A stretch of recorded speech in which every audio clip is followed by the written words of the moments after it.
12 erros da construção, 12 desafios. Esta sessão é a última deste conjunto em que aceitamos convosco, sobretudo, o desafio de abordar 12 erros de construção. E hoje temos 3 desafios particularmente interessantes. Vamos falar da execução de peitoris com geometria inadequada. Vamos falar da fissuração das alvenarias por deformação excessiva do suporte. E vamos, por fim, falar do mundo enorme das alvenarias de tijolo face à vista e dos erros mais recorrentes na construção em Portugal. Os peitoris têm como função principal evitar a infiltração pelo topo do pano de peito, mas também contribuem para afastar a água da interface com o caixilho e da própria fachada. Para isso, devem ser resistentes à água e pouco porosos. Para um desempenho adequado, devem ser inclinados para o exterior e projetados em relação ao plano de parede, incluindo a pingadeira, para afastarem eficazmente a água da face exterior da parede subjacente. Os peitoris são uma peça, muitas vezes secundária, na construção. Uma peça das fachadas em que ninguém repara.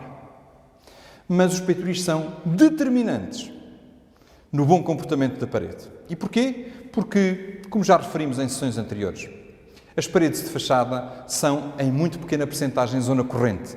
As paredes exteriores são, fundamentalmente, pontos singulares.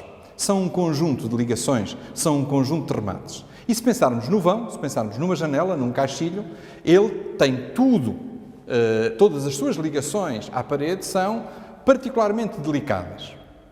E se pensarmos no que é o movimento da água ao longo da fachada e numa zona de caixilho e numa zona de vão, onde é que toda a água vai acabar por passar? Ela vai acabar por passar no peitoril. E daí que o peitoril tem esta função que todos conhecemos de fazer a drenagem da água. É essa a função do peitoril. Portanto, eu tenho uma parede e desenhei a parede depois de propósito, porque a parede tem que estar recuada em relação ao peitoril. Esta seria a solução ideal. Todos sabemos, naturalmente, que os peitoris não têm este formato e que mais gostaríamos que tivessem um formato deste tipo. Eu tenho inclinação, eu tenho projeção e eu tenho um mecanismo que impede que a água, por tensão superficial, venha de encontro à parede. Isso é absolutamente determinante. Se a água conseguir atingir a parede, como eu tenho aqui uma zona com 2 materiais distintos, onde a fissuração é provável, eu tenho muito provavelmente uma zona de infiltração. Este mecanismo, esta pingadeira, como assim é designada, é fundamental para afastar a água deste ponto, que é um ponto crítico. E para isso temos que saber fazer e saber fazer bem. Pensando num peitoril, não há um modelo único para os peitoris. Nenhum de nós quer impor um peitoril normalizado, um único modelo. Mas temos que pensar que o material do peitoril tem que ser um material durável. Não pode ser um material demasiadamente poroso, porque a sua função é proteger contra a ação da água, portanto, ele não pode absorver esta água e levá-la para o interior. O peitoril tem que ter a capacidade de afastar a água do pano de parede. E daí temos que pensar no seu perfil transversal, isto é, perpendicular à parede, como estamos a ver neste desenho. Isto é, ele tem que ter uma projeção, tem que ter uma pingadeira.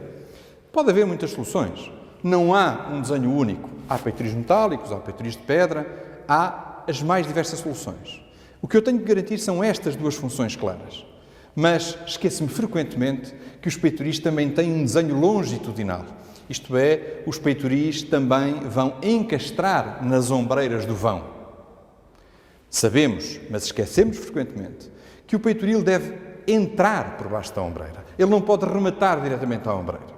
Quais são as técnicas para prevenir a entrada de umidade, a entrada de água entre o peitoril e a ombreira? Das duas, uma.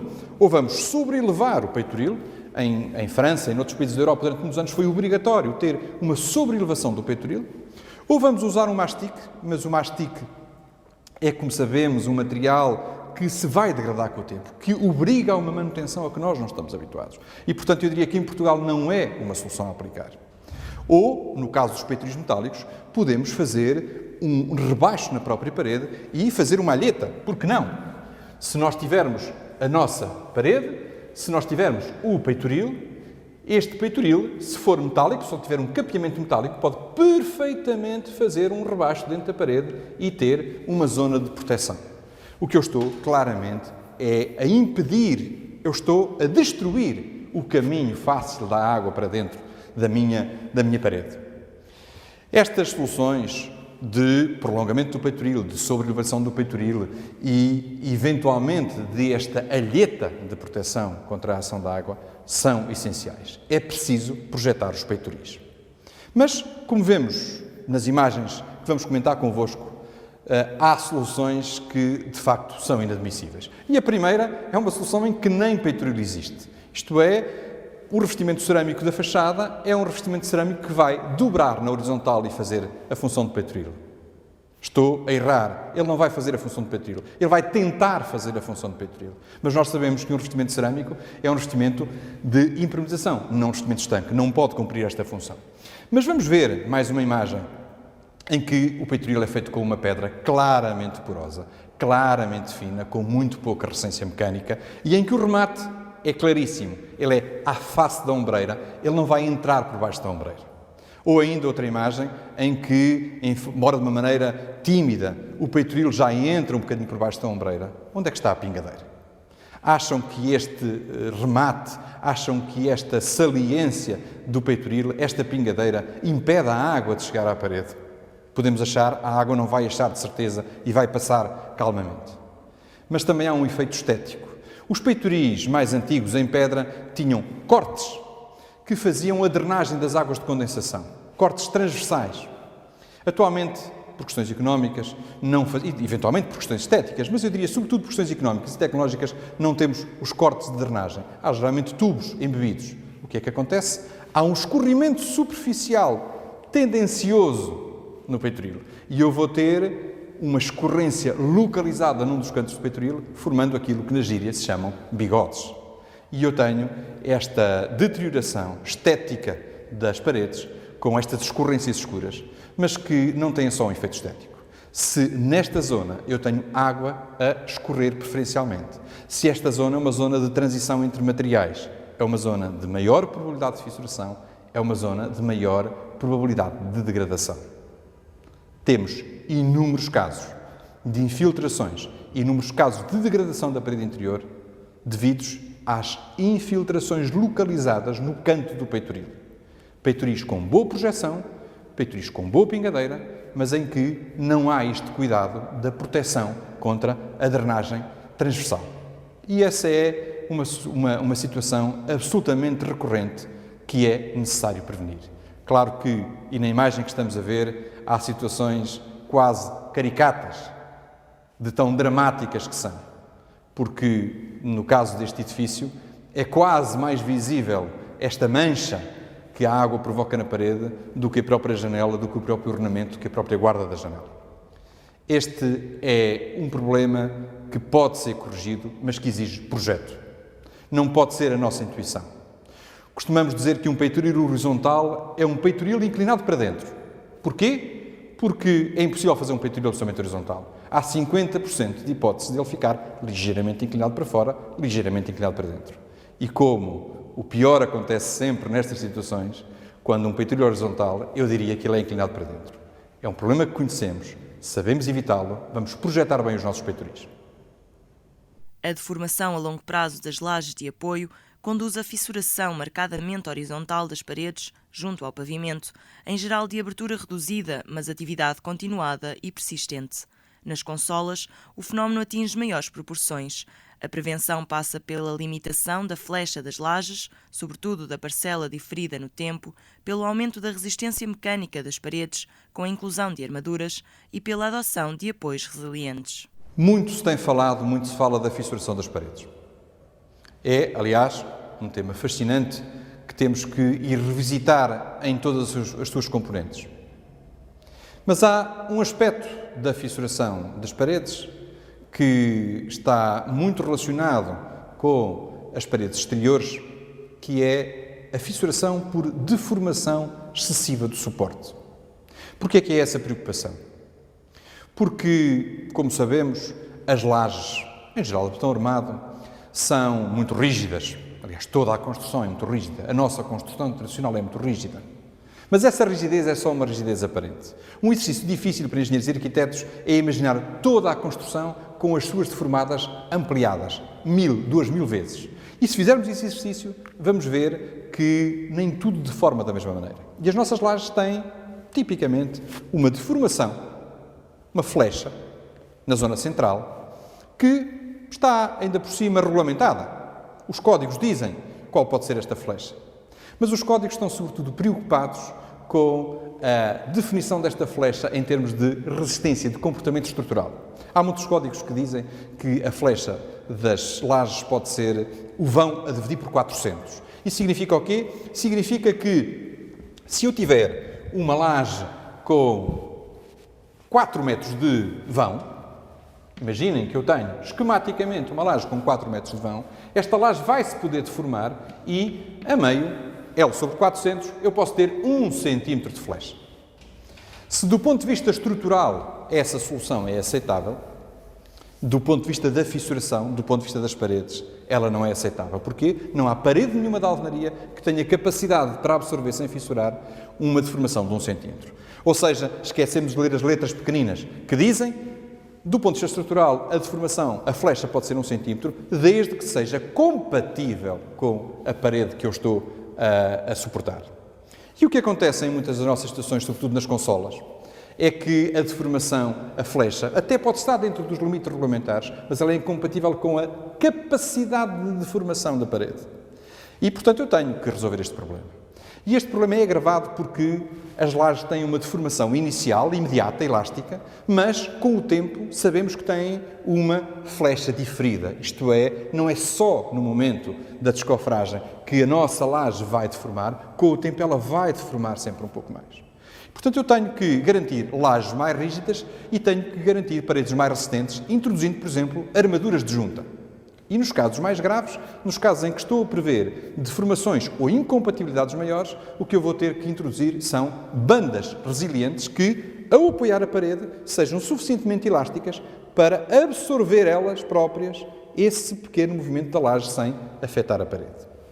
Vamos ver algumas imagens em que, no caso mais típico das consolas, é inevitável o aparecimento desta fissuração e, sobretudo, é muito difícil de corrigir a seguir. Porquê? Porque eu sei que esta deformação se vai prolongar no tempo, embora de uma maneira muito lenta.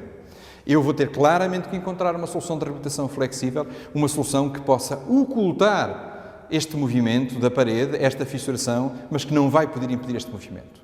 Mas também em lajes sem serem consola, em lajes sem vigas salientes, há deformações significativas que, à primeira vista, não provocam problema nenhum, mas se tivermos um olhar mais atento, um olhar mais próximo, vamos ver que há fissuras horizontais significativas na parede que ela suporta. Em paredes interiores é muito frequente não acontecer a fissura típica dos compêndios, que é uma fissura junto ao solo, a um palmo do chão, mas acontecerem estas fissuras a meia altura da parede, como estamos a ver, por deformação do suporte.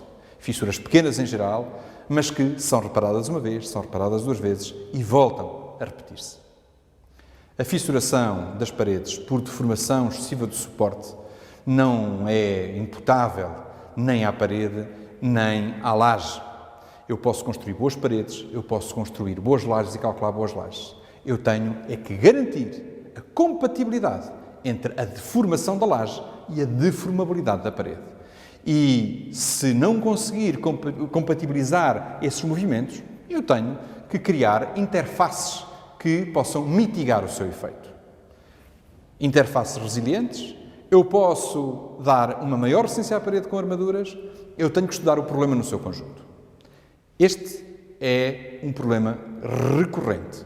É um problema que sabemos difícil de resolver a posteriori.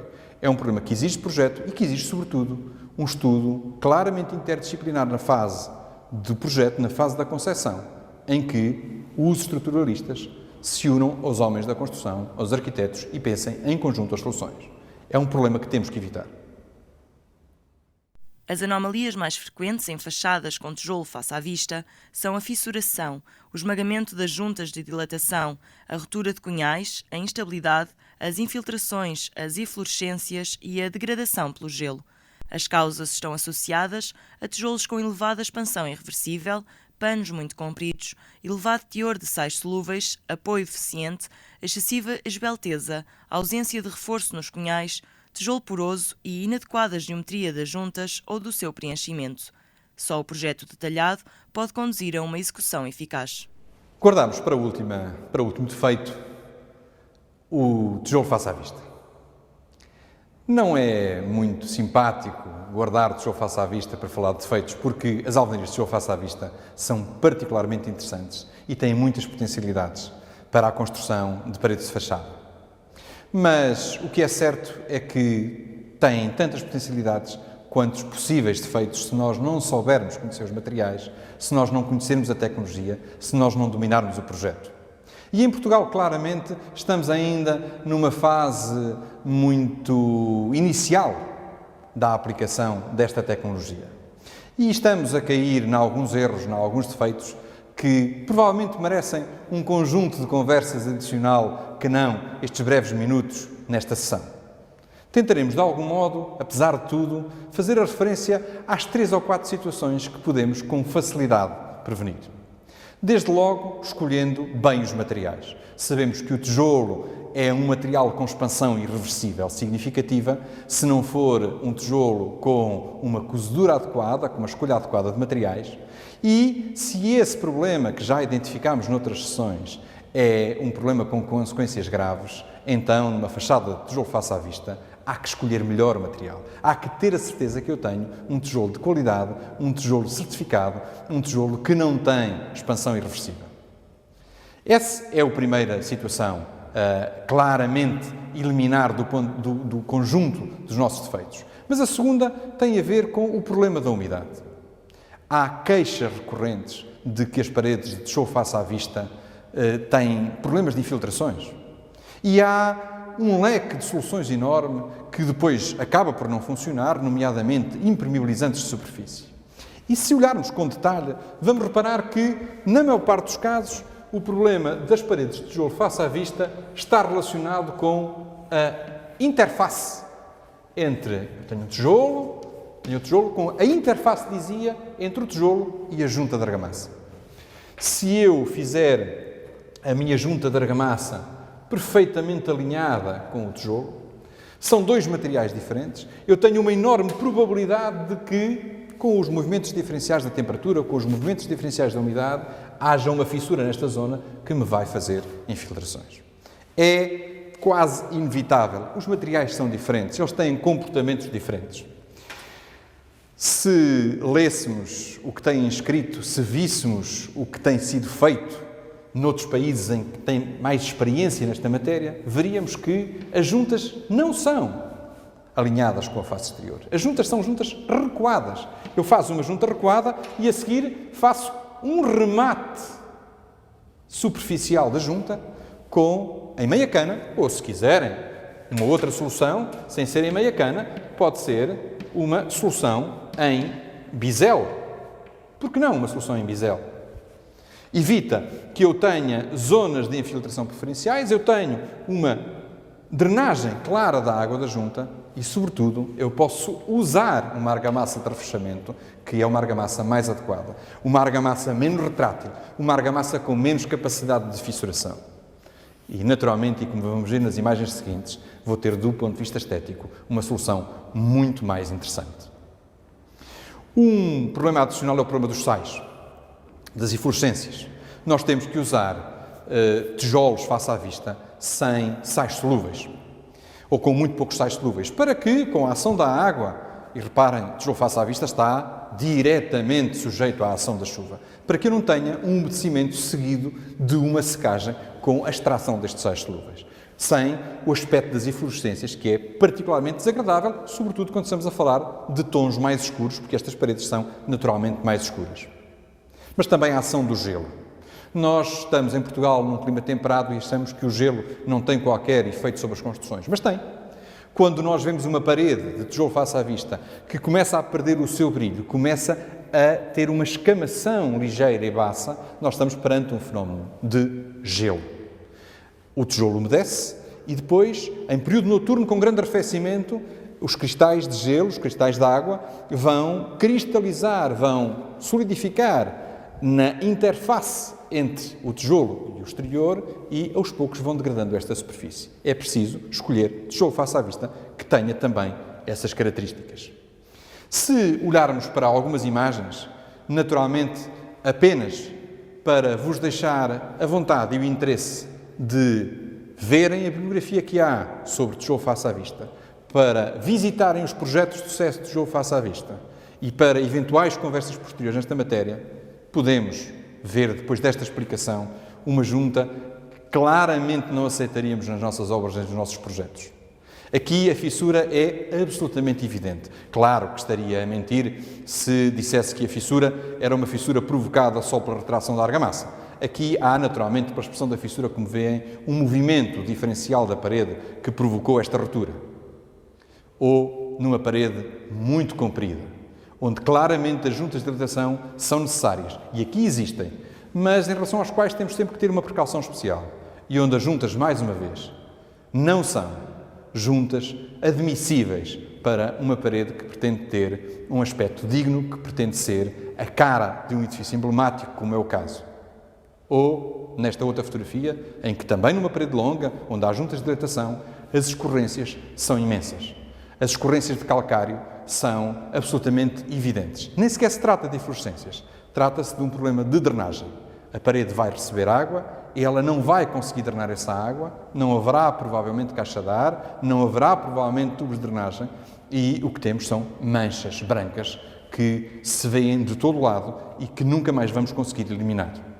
Aqui, nesta última fotografia, com uma expressão enorme, que podemos ver mais em detalhe, num tijolo absolutamente revestido com sais. Não é esse o nosso objetivo. Não queria deixar de referir, nesta brevíssima síntese de alguns problemas das paredes de tijolo face à vista, o problema da resistência mecânica. É uma ilusão achar que o tijolo face à vista, por ser maciço ou quase maciço, tem uma enorme resistência e pode fazer paredes com qualquer altura, sem qualquer proteção, sem qualquer reforço. Atente-se na imagem. A tentativa de fazer uma parede exterior, um pano, um septo de 6, 7 metros de altura, resultou, naturalmente, numa compressão excessiva que, por tensão de corte entre esta parede e as paredes confinantes, provocou uma fissura gravíssima que pode levar à sua instabilidade.